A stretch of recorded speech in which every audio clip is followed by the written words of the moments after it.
Today we are discussing about recording in counseling.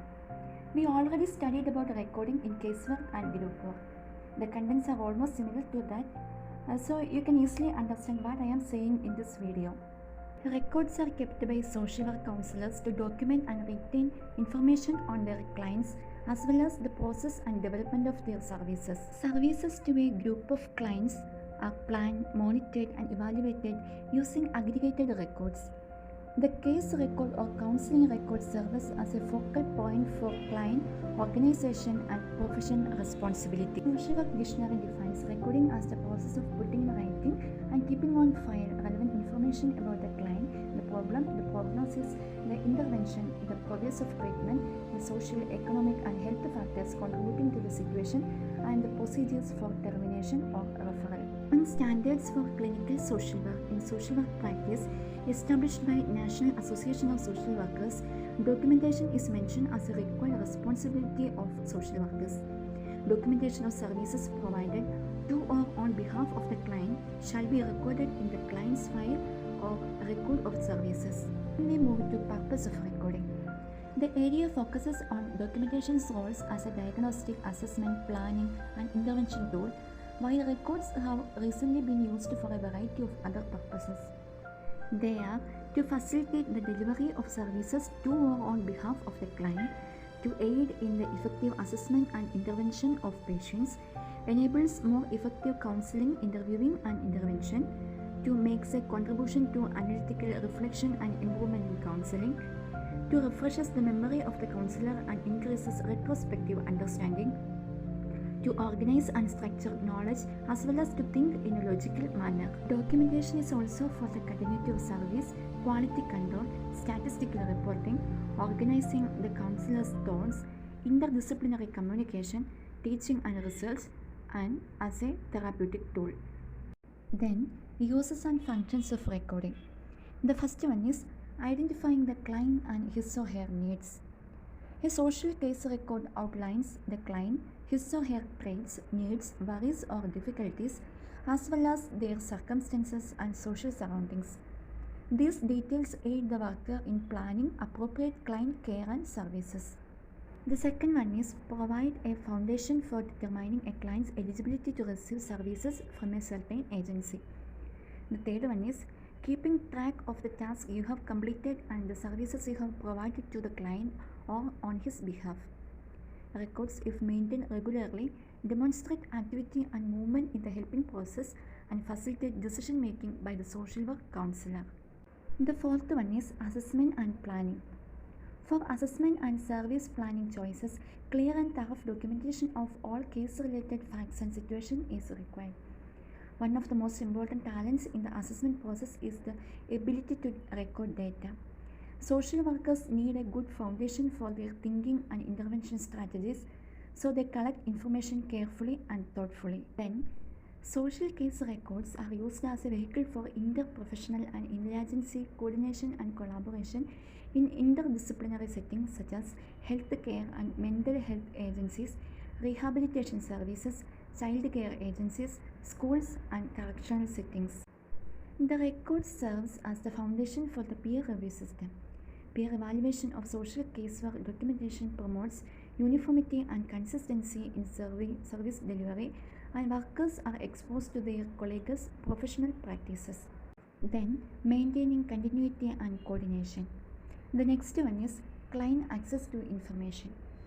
In today's social work practice, clients have access to information contained in their case records. While it places stress on the counselor and his relationship with the client, it can also be considered as encouraging the client's review of the information given with the counselor and participation in the assisting process. Various methods may be used to involve clients in recording and evaluating all that is being done with the client on or his behalf. The another one is demonstrating and quantifying counselor accountability. Records can be used to evaluate professional behavior, to educate counselors about professional ethics and values, and to provide legal protection. Another important function is in social work education and field instruction. Social casework records have long been used to educate future social workers. both in the classroom and out in the field. When used properly, case records or counseling records provide wonderful classroom teaching aids. They are crucial companions to field instruction for experimental learning. The last one is research for practice improvement and theory building. Aggregated records or case records taken singly provide important qualitative data for summative and formative research. Then we move to the contents of recording. The following are some of the areas that are essential in recording of counseling. The first one is identifying and demographic details, which include three areas. The first one is an identifying mark like number or symbol assigned to each case handled by the worker or agency. The second one is identifying data about the client, such as full name, age, sex, religion, caste, address, contact number, educational and occupational status, income, and marital status. The third one is social history, which include the social environment of the client. The second content is a referral. The source of referral, which means who brought the problem or concern to the counselor's attention. The client, a family member, an agency staff member, through the counselor's personal observation, or referred by some authority such as court or school authorities. Then, the reported reason for requesting assistance, the immediate purpose for visiting the agency, along with the date and time of referral, as well as the date and time of counselor's or someone else's first encounter or action. The third one is history of the reported problem or concern. In cases of chronic or mental illness, mental or physical disabilities, marital problems, or domestic violence, the antecedents as well as their impact on the client and others must be mentioned. Next is any test performed by the counselor as well as health medical rehabilitation providers should be documented. For instance, the results of prior or present psychological, psychiatric, and medical evaluations as well as objective data from other independent sources should be included. Data derived from or interpretations of echo maps, genograms, etc. need also to be included in the case record. Then, assessment made. Concerns about the client's willingness to share responsibility for the assisting process, a description of the issue areas recognized by the counselor, and the identification of important people involved in the problem solving process, speculative remarks about their causes and consequences, a statement of alternative plans of action and the reasons for choosing a specific course of action, and quantifiable objectives, short term or long term, to be stated. The next one is decisions made and services provided. Actual interventions or tasks carried out by the counselor, client, or others as part of the service or treatment plan determined as a result of the assessment. Notes on action plan execution progress. The next one is contacts made with the other professionals for consultations or collaborative actions. Contacts with others, collateral sources of information, or for participating in the execution of service or treatment plan. The next one is a final assessment and the evaluation of the service rendered. Information about transfer, termination, or referral. The last one is closing summary of the entire helping process, period of the helping process, number of sessions with the client, any critical incidents. Then we move to types of recording. Practitioners use many types of case records to document the above mentioned areas of information. Some are utilized a lot more than others. Because different forms of records complement each other, they are utilized together or concurrently. They are process recording, summary recording, verbatim recording, narrative recording, and problem-oriented recording. We can see each type in detail. The first one is process recording. It is highly detailed. It includes counselors' feelings and thinking. It depends on social workers' ability to recall exactly what happened in what order and to look at facts in objective manner. It is useful when social worker is developing understanding and skills in difficult situations or when he is developing new skills. The second one is summary recording.